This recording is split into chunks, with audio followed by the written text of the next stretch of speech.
Friends, अगर आज आपसे मैं पूछूं कि कौन से सेक्टर्स या कौन से स्टॉक स्ट्रांग हैं निफ्टी 50 के मुकाबले या ओवरऑल मार्केट के मुकाबले, तो क्या आपको पता है? क्या आप बता सकते हैं बिल्कुल सिंपल भाषा में? अगर नहीं तो ये वीडियो आपके लिए है। जब आप दादा दादी नाना नानी बन जाएंगे तो आपके जो पोते होंगे वो आपसे पूछेंगे कि शेयर मार्केट सिंपल भाषा में समझाओ ना दादू, तो आप क्या समझाएंगे? ये समझाएंगे जो आज आप सीखने वाले हैं, एकदम सिंपल भाषा में। देखो, निफ्टी ऊपर जा रहा है। अब यहाँ से लगा कि निफ्टी नीचे जाएगा, करेक्ट होने वाला है, लोग बोले कि क्रैश हो जाएगा, सब कुछ हो जाएगा, पता नहीं क्या हो जाएगा। अब यहाँ से बायर्स आए और वापस ऊपर ले गए, स्मार्ट मनी आई और वापस ऊपर ले गए, बड़े ऑपरेटर आए ऊपर ले गए। ये जो ऑपरेटर गिरा रहा था उसको हरा के दूसरे ऑपरेटर ने ऊपर ले गया, या इसी ऑपरेटर ने यहाँ तक अपना जो गिराना था गिरा के वापस ऊपर ले गया। तो ये है रेफरेंस पॉइंट 2 सितंबर का कैंडल। इसको कर लो मार्क, सिंपल भाषा में ये कर लेते हैं हम मार्क, ये एरो लगा लेते हैं कि भैया तुम हो हमारे माई बाप। निफ्टी 50 का 2 सितंबर का कैंडल अभी के लिए, अभी के लिए मैंने पहले बताया था आपको, इलेक्शन डे वाली कैंडल इंपॉर्टेंट थी। अगर आप लॉन्ग टर्म ट्रेंड देख रहे हो, इलेक्शन डे वाली कैंडल से हम कंपेयर करके देख रहे थे इसके हाई से, कि इसके हाई को निफ्टी ने कितने दिन में तोड़ा और उससे पहले किसी और सेक्टर ने तोड़ा क्या, और अभी उसके मुकाबले और जो सेक्टर हैं वो कहाँ पे खड़े हैं। उससे ही पता चल जाएगा कि कौन से सेक्टर स्ट्रांग है लंबी अवधि के लिए। क्योंकि वो तब से स्ट्रांग है जब इलेक्शन डे के रिजल्ट के दिन 9% 10% निफ्टी गिरा था, तब से हम कंपेयर करके दूसरे वीडियो में देखे थे। पर बहुत लोग बोले वो तो पुरानी बात हो गई, अभी का बताओ कुछ। तो अभी का यही है कि निफ्टी यहाँ से करेक्ट हुआ था, और उस वीडियो में भी हमने डिस्कस किया था कि करेक्ट होने के बाद जब वापस अपने हाई को, स्विंग हाई को ब्रेक करेगा, तब हम एनालिसिस करेंगे कि अभी कौन से सेक्टर्स हैं जो पैसे लगाने लायक हैं और कौन से हैं जो निकलने लायक हैं। तो वो कॉन्सेप्ट कैसे पता चलेगा? देखो, निफ्टी में यहाँ से जब फॉल आया होगा तो बहुत लोगों ने अपना पोजीशन बेचा होगा, जो बड़े आदमी उन्होंने भी बेचा होगा, और नया एक शॉर्ट पोजीशन भी बनाया होगा यहाँ पे, इस लेवल पे, इस पूरे जोन में। ठीक है। अब अगर ये नीचे जाते रहता तो वो अपना शॉर्ट कवर नहीं करते, वो तो लंबा बैठते, और जो बायर्स हैं उनकी भी हिम्मत नहीं होती कि नया पैसा डालें, तो मार्केट ऊपर जाता ही नहीं, स्विंग ट्रेडिंग हम कर ही नहीं पाते। अब हिम्मत कैसे आई है? हिम्मत ऐसे आई है कि मार्केट ने अपना नया हाई बना दिया है, इस हाई को तोड़ के। तो हम देखेंगे कि कितने दिन लगे निफ्टी को ये हाई, नया हाई बनाने में। एक, दो, तीन, चार, पाँच, छः, सात, आठ, इस 2 सितंबर की कैंडल के बाद 8 दिन के प्राइस के एक्शन के बाद निफ्टी ने एक नया हाई लगाया, और ये एक पुल बैक है। देखो, छोटे वॉल्यूम के साथ एक पुल बैक है। हो सकता है कल निफ्टी यहाँ पे 16 सितंबर को एक ग्रीन कैंडल बना दे जो एक और नया हाई बना दे, क्योंकि ये वैसा ही प्राइस एक्शन बन रहा है। लेकिन यहाँ पे जो ये 8 दिन लगे, और अभी तक निफ्टी ने 2 सितंबर की क्लोजिंग से लेके अभी तक 0.3% रिटर्न दिया है। 0.3%। तो सीधी सी बात है, 0.3% रिटर्न से ज्यादा 2 सितंबर की कैंडल के मुकाबले जिस भी सेक्टर, जिस भी स्टॉक ने दिया है, वो निफ्टी से स्ट्रांग है, पहली बात। दूसरी बात, 8 दिन से पहले जिसने 2 सितंबर की कैंडल का हाई तोड़ दिया था, वो स्टॉक या वो सेक्टर स्ट्रांग है। क्यों? क्योंकि जब पूरे मार्केट में फॉल आ रहा है तो कोई ऐसा सेक्टर जो कि 2 तारीख के हाई को तोड़ रहा है, मतलब वहां पे कोई तो स्मार्ट मनी, कोई तो बड़ा ऑपरेटर जा रहा है ये सोच के कि मुझे पता है कि यहाँ पे कुछ खास है, अब इस सेक्टर में पैसे लगेंगे। देखो, सेक्टर रोटेशन का कॉन्सेप्ट होता है शेयर मार्केट में, कि कुछ समय के लिए कोई सेक्टर चलता है, फिर कुछ समय के लिए कोई सेक्टर चलता है। ऐसा नहीं होगा कि हमेशा एक ही सेक्टर चलता रहेगा। कोविड के बाद आपने देखा था कि आईटी स्टॉक्स में बहुत बूम आया था। जो विप्रो का स्टॉक है वो 720 730 के ऊपर तक चला गया था। उसके बाद 2022 के बाद नीचे गिरने लगे सारे आईटी स्टॉक्स। टीसीएस 2900 2800 के लेवल तक आ गया। विप्रो आ गया कुछ 350 350 के आसपास। वो लेवल था उनको खरीदने का, अगर वैल्यू इन्वेस्टिंग कर रहे हो तो। अभी फिर से वो ऊपर जाने लग गया। विप्रो कुछ 500 पहुंच गया है, टीसीएस 4500 पहुंच गया। तो क्यों? क्योंकि उनमें पैसे लगने बंद हो गए थे 2022 से लेके अभी तक। कहाँ जा रहे थे पैसे? ऑटो सेक्टर में, या तो एनर्जी सेक्टर में, पीएसयू बैंक में। पीएसयू बैंक देख लो, और आज मैं आपको दिखाऊंगा पीएसयू बैंक की क्या हालत है, ऑटो सेक्टर की क्या हालत है, और वहीं आईटी स्टॉक्स, एफएमसीजी और finance, bank Nifty, bank Nifty में भी प्राइवेट बैंक बहुत स्ट्रांग है, पीएसयू बैंक बहुत वीक है। कैसे? हम देखेंगे। तो वहां पे आज है सेक्टर में, उन सेक्टर्स में पैसे लगाने लायक। तो ऐसा नहीं होगा कि सारे सेक्टर्स में पैसे लग रहे हैं। निफ्टी 50 जो बना हुआ है वो 50 अलग अलग सेक्टर के स्टॉक से बना हुआ है, तो सब नहीं चलते हैं। कुछ सेक्टर्स हैं जो अभी चल रहे हैं, वो जो बाकी सेक्टर्स हैं वो हो सकता है बाद में चलेंगे। तो ऐसे साइकिल्स में चलता है ये। तो अभी हमको अगर 1 हफ्ते से लेके 3 महीने तक के लिए, 1 महीने की तक के लिए कोई अगर पोज़ीशन बनानी है या पहले से जो पोज़ीशन लेके रखे हैं उस पे डिसाइड करना है कि कहाँ निकलना है, तो मेरा टेलीग्राम ग्रुप जॉइन कर लो, जो कि है ही नहीं। कुछ नहीं है, मेरा ना कोई पेड कोर्स है, ना कुछ है, यही है यूट्यूब और एक इंस्टाग्राम का अकाउंट है, वहीं पे है जो फर्जी अकाउंट बहुत सारे बन गए हैं, सावधान रहिएगा। तो यहाँ पे आपको सिंपली सीख जाना है, 2 मिनट का काम है, फिर इसके बाद आप किसी से नहीं पूछोगे मेरा सेक्टर स्ट्रांग है क्या, मेरा स्टॉक स्ट्रांग है क्या, आप बता दो, किसी को बताने की ज़रूरत नहीं। सेबी वाले जो बोलते हैं ठीक ही बोलते हैं, किसी को बताने की ज़रूरत नहीं, सबको अपना एनालिसिस खुद करना आना चाहिए, तब तो बेटे, बहू, पोते सबको सिखाओगे यार, क्या सिखाओगे उनको? हाँ, कि हमने टिप पे काम किया, ना ना ना ना ना ना, गंदी बात। ये देखो, दो को तोड़ा इसने। अब चलते हैं एक एक करके सेक्टर में। अब कैसे देखना है, देखो tradingview.com पे चले जाना है।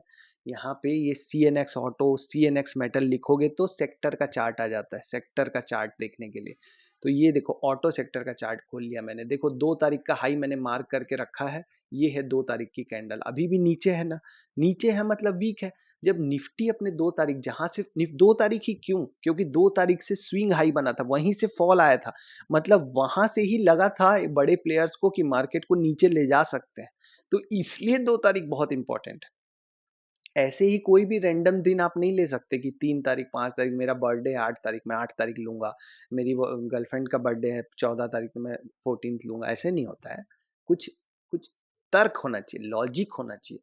लॉजिक यही है कि यहाँ से फॉल आया, तो यहाँ से बड़ा आदमी चाह रहा था कि मार्केट को गिरा दूं, न्यूज ला रहा था कि बड़ा फॉल आ जाएगा, करेक्शन आ जाएगा, ये आ जाएगा, वो आ जाएगा। अभी हो सकता है ये ऊपर जाके फिर से नीचे आ जाए और इस लो को भी तोड़ दे, तो फिर हम उस डेट को रेफरेंस बना लेंगे, जैसे हमने इलेक्शन डे वाले रिजल्ट वाले दिन को रेफरेंस बना के देखा था कि भाई इलेक्शन दिन वाले दिन इतना बड़ा फॉल आया, मतलब वहां से हम जज करेंगे ना कि कौन सा घोड़ा तेज है हमारा, क्योंकि वहां पे सारे घोड़े एक पॉइंट पे थे, वहां पे बड़ा फॉल आया तो सब में फॉल आया, उसके बाद देखना था कि कौन आगे बढ़ पाया। तो यहाँ पे जब एक बार फेलियर आया, जब सब कोई यहाँ पे गिरे, जब ये कोविड का, जैसे कोविड में अगर आप कोविड का टाइम जाके देखोगे पीछे चार्ट में, तो 11-12 फरवरी के आसपास से फॉल आया था।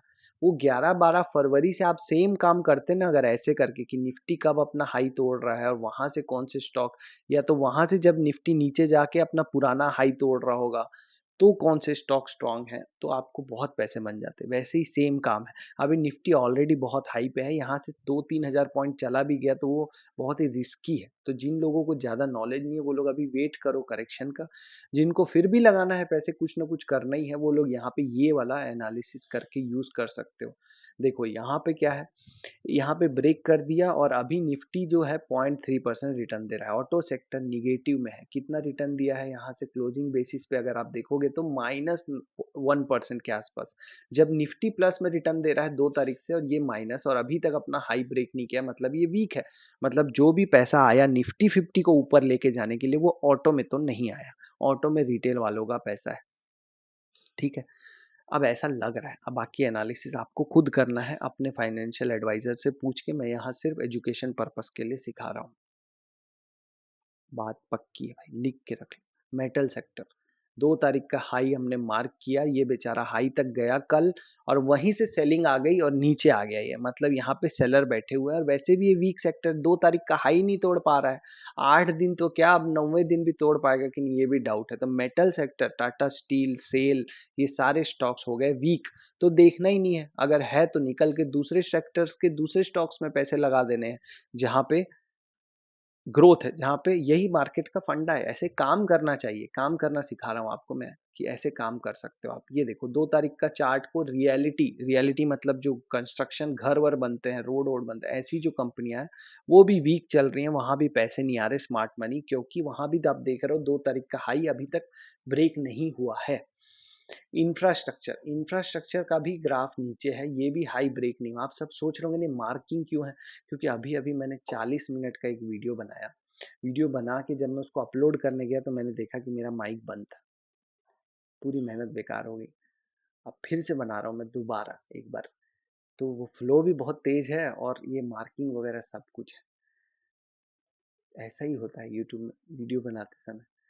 पब्लिक सेक्टर इंटरप्राइजेस, यहाँ से देखो कितना नीचे है, ये तो भूल के भी मत लेना। पब्लिक सेक्टर इंटरप्राइजेस आप जाके सर्च करो गूगल में कौन कौन से स्टॉक्स हैं, और आपके पास एक दो स्टॉक्स तो होंगे ही, क्योंकि बहुत बड़ा है पहले।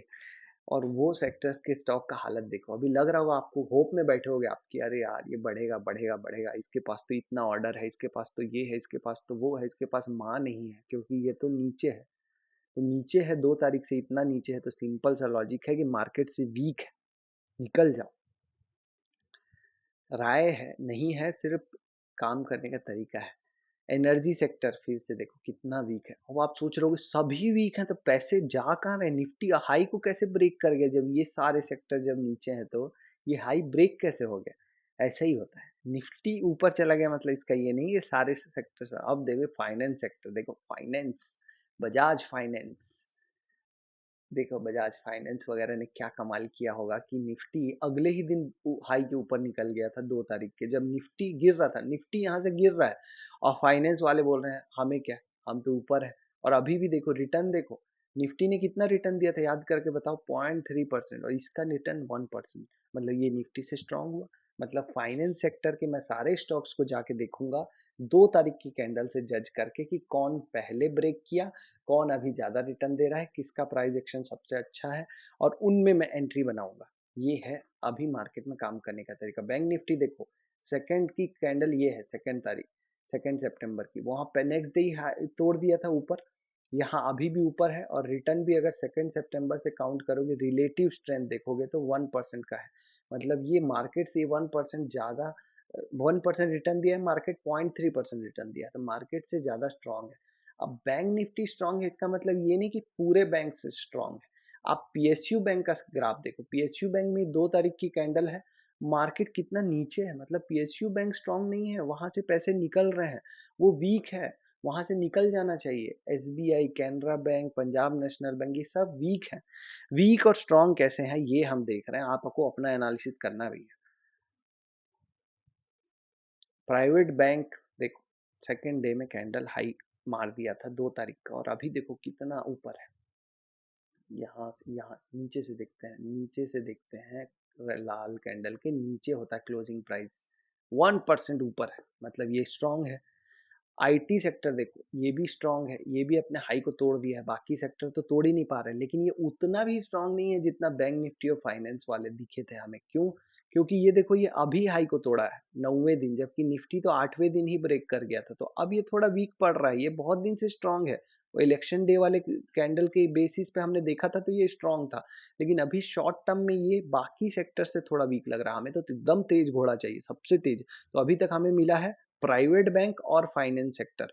अब इसका सीधा सा रीजन है, रेट कट आ रहा है अमेरिका में, तो बैंकों को फायदा होगा, जब वो लोग रेट कट करेंगे तो बैंकों को कम ब्याज पे पैसा मिलेगा, तो उनकी कमाई बढ़ जाएगी ना, वो तो उसी ब्याज पे आपको होम लोन और कार का लोन देंगे, पर उनको कम पैसे में पैसा मिलेगा। तो ये एक कारण हो सकता है। फार्मा सेक्टर देखो, ये भी 8वें दिन ब्रेक कर गया था, मतलब ओवरऑल निफ्टी के ही लगभग लगभग बराबर चल रहा है अभी ये। कंजप्शन सेक्टर देखो क्या गजब है, 2 तारीख के कैंडल के बहुत ऊपर निकल गया है, मतलब कंजप्शन सेक्टर में आ रही है बढ़िया पैसे। और कंजप्शन सेक्टर में जो स्टॉक्स हैं वहां पे जाके आप अपॉर्चुनिटी देख सकते हो। 2.9% रिटर्न है 2 तारीख से लेके, जबकि निफ्टी 0.3% रिटर्न है, कोई भी इतना नहीं दिया है। वैसे ही एफएमसीजी भी हमने देखा, एफएमसीजी 2 तारीख की कैंडल से बहुत ऊपर, तो एफएमसीजी और कंजप्शन सबसे टॉप के सेक्टर हो गए आज के लिए। एफएमसीजी और कंजप्शन, जनरली ये सेक्टर्स में पैसे तभी आते हैं जब मार्केट में करेक्शन आने वाला हो, तभी लोग ये सेफ सेक्टर्स में जाके पैसे डंप करने लगते हैं, क्योंकि ब्रिटानिया, हिंदुस्तान यूनिलीवर, इनके सामान तो बिकेंगे ही बिकेंगे चाहे कितनों, ये लोग तो सब कैश रिच कंपनियां हैं। तो ये सेक्टर में आ रहा है, ये भी एक पहचान है कि मार्केट में एक करेक्शन ड्यू है, लोग डर रहे हैं अब इस लेवल पे, बड़ा पैसा जो है इन सेक्टर्स में जा रहा है, तो आप भी अपने पैसे को शिफ्ट कर सकते हो एफएमसीजी और कंजप्शन में, या तो प्राइवेट बैंक या फाइनेंस में, अगर आपको तेजी खेलनी ही है अगर यहाँ पे तो यहाँ पे अगर जैसे ही पता चल गया कि एफएमसीजी सेक्टर में बहुत ग्रोथ है, तो अब इसके बाद टॉप डाउन अप्रोच हम करेंगे। मतलब कि पहले हमने देखा कि सेक्टर को, पहले हमने देखा कि Nifty higher high higher low बना रहा है कि नहीं, निफ्टी ऊपर जा रहा है कि नहीं, तो निफ्टी तो नया हाई बना दिया, मतलब मार्केट अभी तक तो अप ट्रेंड में है, जब तक नीचे नहीं आ जाता कुछ सोचना ही नहीं, जब आ जाएगा तो निकल जाएंगे। अब उसके बाद हमने देखा कि कौन से सेक्टर स्ट्रांग है, तो हमें पता चला कि एफएमसीजी और कंजप्शन सबसे स्ट्रांग है, उसके बाद बैंक निफ्टी और फाइनेंस स्ट्रांग है। तो अब हम एफएमसीजी के स्टॉक्स में जाके देखेंगे, जैसे हिंदुस्तान यूनिलीवर है, तो हम देखेंगे 2 सितंबर की कैंडल का हाई को इसने तीन दूसरे दिन ब्रेक किया और अभी बहुत ऊपर चल रहा है। तो यहाँ पे हम अपना जो भी सिस्टम होगा, रिलेटिव स्ट्रेंथ 55 डेज, 123 डेज वाला सिस्टम, अगर आपने हमारा वीडियो देखा है तो वो यूज़ करो। आप अगर कोई इंडिकेटर देख के यूज़ करते हो तो वो आप यहाँ लगाओ। अगर आपको लगता है कि मैं सीधा ही एंट्री कर लूंगा तो फिर सीधा पूरा पैसा मत लगा दो, पिरामिडिंग करो, मतलब थोड़े पैसे लगाओ और वेट करो इस हाई का निकलने का। अगर ये हाई निकलता है तो और पैसे लगाओ, पिरामिडिंग में लाओ। ऐसे एवरेजिंग तो करना ही मत, हो सकता है ये यहाँ से यहाँ तक करेक्ट हो जाए फिर जाए ऊपर, तो आप तो फंस जाओगे इतनी दूर में। तो थोड़ा जिसमें ज्यादा रिस्क रिवॉर्ड अच्छा मिले वही एंट्री लेनी चाहिए। यहाँ पे यहाँ स्टॉप लॉस आ रहा है, तो यहाँ स्टॉप लॉस आ रहा है, मतलब आपको ये सोच के चलना पड़ेगा कि क्या मैं ये यहाँ पे पोजीशन ले सकता हूँ, या तो यहाँ तक भी स्टॉप लॉस आ सकता है। एक्चुअल स्टॉप लॉस इसका यहाँ है क्योंकि यहीं से इसमें ग्रोथ आई है, तो आपको ये सोचना पड़ेगा कि इतने ऊपर का हम पोजीशन ले सकते हैं कि नहीं। जैसे आप टाइटन का स्टॉक देखो, टाइटन भी ये 2 सितंबर की कैंडल को दूसरे दिन ही ब्रेक कर दिया था, जबकि हिंदुस्तान यूनिलीवर ने तो 2 दिन लगाए। तो टाइटन ज्यादा स्ट्रांग है, सीधी सी बात है, टाइटन ज्यादा स्ट्रांग है। और अगर मैं टाइटन में यहाँ कोई अपॉर्चुनिटी मिलती है तो मैं देखूंगा। एशियन पेंट देखो, एशियन पेंट में तो 2 तारीख का कैंडल है ये वाला, तो इसको लाना पड़ेगा यहाँ। यहाँ पे भी देखो ये 2 दिन के बाद ऊपर गया, पर इसका प्राइस एक्शन ज्यादा, ये देखो ये वॉल्यूम कम होते जा रहा है ना, वॉल्यूम कम होते जा रहा है, मतलब ये रुकने वाला है, यहाँ पे रुकेगा। तो यहाँ पे आप एक कंसोलिडेशन होने दो, फिर ऊपर जाए तो लेना। ऐसे करके आप बेस्ट सेक्टर और बेस्ट स्टॉक चुन सकते हो। यहाँ पे देखो बैंकिंग सेक्टर हमने देखा था, आई ये जो बनाया है ना मैंने, ये लास्ट वीडियो में बनाया था जिसमें आवाज मेरी चली गई। ये मैंने बताया था कि यहाँ पे जैसे आपको लेना है 1 लाख का स्टॉक, तो आप क्या करोगे, 25,000 का एंट्री यहाँ पे ले लोगे। फिर अगर मार्केट इस हाई को निकालता है तो फिर से 50,000 का एंट्री लोगे, और फिर एक जो ऐसा स्विंग बना के, मतलब ऊपर जाके नीचे आए और फिर से हाई को तोड़े, तो बाकी 25,000 लोगे। इसको बोलते हैं पिरामिडिंग, मतलब ऊपर जाते हुए पैसे डालना। और एक होता है एवरेजिंग, मतलब नीचे डालते जाते हुए स्टॉक में पैसे डालना, जो कि बहुत ही खतरनाक है। कोई भी बर्बाद इसलिए नहीं होता है कि मार्केट बुल मार्केट है, ऊपर जा रहा है मैं फंस गया ऊपर, वो इसलिए बर्बाद होता है कि जब वो नीचे जाना चालू होता है तब भी वो पैसे डालते रहता है और निकलता नहीं है सही टाइम पे। अब अगर यहाँ आपने एंट्री ले ली और मार्केट वापस से 2 सितंबर कैंडल के नीचे आ गया, तो आप अपने ईगो को रखिए अपनी जेब में और तुरंत निकल जाइए, क्योंकि इसी में भलाई है। क्योंकि ये आप टेक्निकल एनालिसिस देख के एंट्री ले रहे हो, कोई आपने बहुत बड़ा कंपनी का रिसर्च नहीं किया हुआ है कि आईसीआईसीआई बैंक के बहुत अच्छा रिजल्ट है, अर्निंग्स है, आरओए रिटर्न ऑन एसेट बहुत अच्छा है, आरओई बहुत अच्छा है, ऐसा कुछ भी नहीं देखा है आपने, सिर्फ टेक्निकल देखा है। अगर आप किसी कंपनी को, जैसे ट्रेंड है, जूडियो का जो कंपनी है, जूडियो जो शोरूम होता है ना कपड़े का, उसकी जो कंपनी ट्रेंड, उसका अगर आपने अच्छे से एनालिसिस किया होता 2020-21 में कि जूडियो के शोरूम खुल रहे हैं हर जगह और मैं कंपनी देख के ले रहा हूँ, तो अगर कंपनी यहाँ से शेयर नीचे भी गिरता तो आप और लेते, आप सोचते कि ये तो कम रेट में मिल रहा है, इतना अच्छा कंपनी है तो मैं और लूंगा। वो अलग वैल्यू इन्वेस्टिंग की फील्ड है, राकेश झुनझुनवाला, विजय केडिया, ये लोग जो करते थे, ये आपको सीखना पड़ेगा पहले अगर करना है तो। अब जैसे अगर कोई आपसे बोले कि एसबीआई का स्टॉक ले ले भाई, बहुत गिर गया है, अभी तो डिस्काउंट में मिल रहा है, आप देखे होगे इंस्टाग्राम यूट्यूब में क्या बोलते हैं कि ये हाई बनाया था 910 का और अभी डिस्काउंट में मिल रहा है 790 में, तो उसको जाके बोलो डिस्काउंट में नहीं मिल रहा है, नीचे गिर रहा है, मैं नहीं लेने वाला। ये तो इलेक्शन डे के भी नहीं कैंडल को हाई को तोड़ पाया है, जबकि हम तो 22वीं सदी में पहुंच गए लग रहा है बाकी सेक्टर्स तो। इसलिए ऐसे करना है एनालिसिस, और निफ्टी को देखते रहना है कि निफ्टी में अगर करेक्शन आया तो थोड़े दिन के लिए रुक जाना है, हर वक्त पैसे लगाना जरूरी नहीं होता है। मार्केट अभी हाई बनाया है तो बढ़िया है, अभी अच्छी बात है, अभी 25,000 से हो सकता है 27,000 28,000 भी चला जाए, तो अच्छी बात है, जब तक जा रहा है हम करेंगे। लेकिन जब जब मार्केट अब इस लेवल के नीचे आ जाएगा, ये जो जहां से ये ब्रेकआउट दे के गया है, तो हम एक बार के लिए रुक जाएंगे। और अगर इस लेवल के नीचे आ गया 24,750, तो बिल्कुल ही रुक जाना है, क्योंकि ये लेवल से ही बाइंग आई है, बड़ा ऑपरेटर या जो भी स्मार्ट मनी थी वो यहाँ से एंट्री हुई है। तो अगर ये लेवल टूटता है तो निफ्टी में नीचे का साइड देखने को मिल सकता है, वहां पे कोई भी स्ट्रॉन्ग स्टॉक हो वो साइडवेज हो जाएगा, वो वीक हो जाएगा। एफएमसीजी और कंजप्शन स्टॉक्स हो सकता है चलते रहें, लेकिन वो भी आपको ऐसे ही प्राइस एक्शन देख के एनालिसिस करके करना है। जनरली स्विंग ट्रेडिंग में कहा जाता है कि सबसे पहला नियम यही है कि market should be making higher highs higher low, it should be up trending. तो जनरली निफ्टी देख के आप पता लगाते हो कि हायर हाई हायर लो बन रहा है कि नहीं, और वीकली चार्ट में चले जाते हो आप। इसका मैं वीकली चार्ट में बदल देता हूँ निफ्टी को। तो देखो निफ्टी में हायर हाई हायर लो हमेशा से ही चलते आ रहा है। यहाँ से देखो, यहाँ से चल रहा है हायर हाई हायर लो। अब अगर ये जो अभी जो स्विंग बनी, जहां से ये फिर से ये प्राइस ऊपर आया है, यही स्विंग अगर यही टूट जाए यहाँ से 24,750 का लेवल, और कैंडल नीचे क्लोज कर दे, हो सकता है रिजेक्शन आके फिर चला जाए ऊपर, कैंडल क्लोज कर दे, तो आपको तो बिल्कुल भी नया पोजीशन नहीं लेना है स्विंग ट्रेडिंग में। क्योंकि जब तक मार्केट फिर से नया हायर हाई हायर लो के फॉर्म में नहीं आ जाता, आपको नहीं लेना एंट्री। ठीक है, तो ये था आज का एक छोटा सा वीडियो। आपको कैसा लगा कमेंट करके बताइएगा। सब्सक्राइब कीजिए, अपने रिश्तेदारों को भेजिए, फ्रेंड्स को भेजिए, ताकि हमें भी मोटिवेशन मिले ऐसे वीडियोस बनाने की, जीरो हीरो ट्रेड न सिखाने की और बुक्स का नॉलेज देने की। ठीक है, all the best and good night.